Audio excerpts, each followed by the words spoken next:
టాలీవుడ్లో ఉన్న most handsome and talented యాక్టర్స్లో నవీన్ చంద్ర ఒకరు. 2012లో విడుదలైన అందాల రాక్షసి సినిమాతో గుర్తింపు పొందిన నవీన్ చంద్ర ప్రస్తుతం హీరోగానే కాకుండా విలన్గా, క్యారెక్టర్ ఆర్టిస్ట్ గానూ రాణిస్తున్నాడు. విభిన్నమైన పాత్రలు పోషిస్తూ ప్రతిభావంతుడైన నటుడిగా పేరు తెచ్చుకున్నాడు.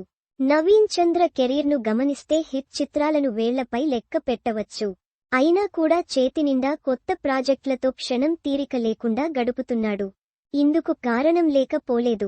హీరోగా నవీన్ చంద్ర సినిమాలన్నీ చాలా మీడియం బడ్జెట్తోనే తెరకెక్కుతుంటాయి. ఆయన రెమ్యునరేషన్ కూడా లక్షల్లోనే ఉంటుంది. దాంతో నవీన్ చంద్ర చిత్రాలు బాక్సాఫీస్ వద్ద యావరేజ్గా ఆడిన పెట్టిన డబ్బులు వచ్చేస్తాయన్న ధీమా నిర్మాతలకు ఉంది. పైగా హీరో పాత్రలకే పరిమితం కావాలి అన్న రూల్ను బ్రేక్ చేయడం కూడా నవీన్ చంద్రకు కలిసొచ్చిన అంశం.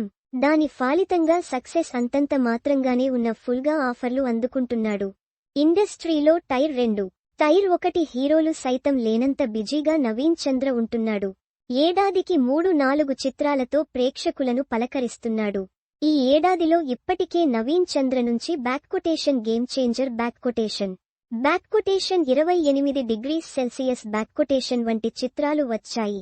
రామ్ చరణ్ హీరోగా తెరకెక్కిన గేమ్ చేంజర్లో బ్యాక్కొటేషన్ ఇసుక సింహ బ్యాక్కొటేషన్ పాత్రను పోషించిన నవీన్ చంద్ర ఓటీటీలో నేరుగా విడుదలైన 28°Cలో హీరోగా నటించాడు.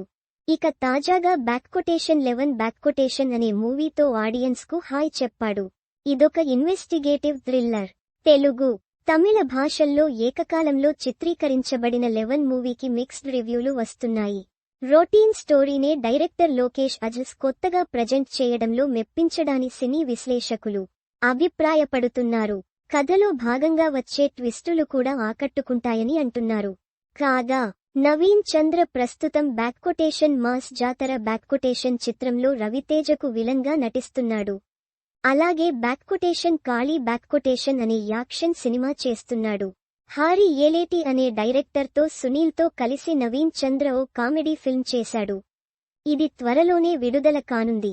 వీటితో పాటు సితార బ్యానర్లో ఓ సినిమా, తమిళంలో ఓ సినిమాకు నవీన్ చంద్ర కమిట్ అయి ఉన్నాడు.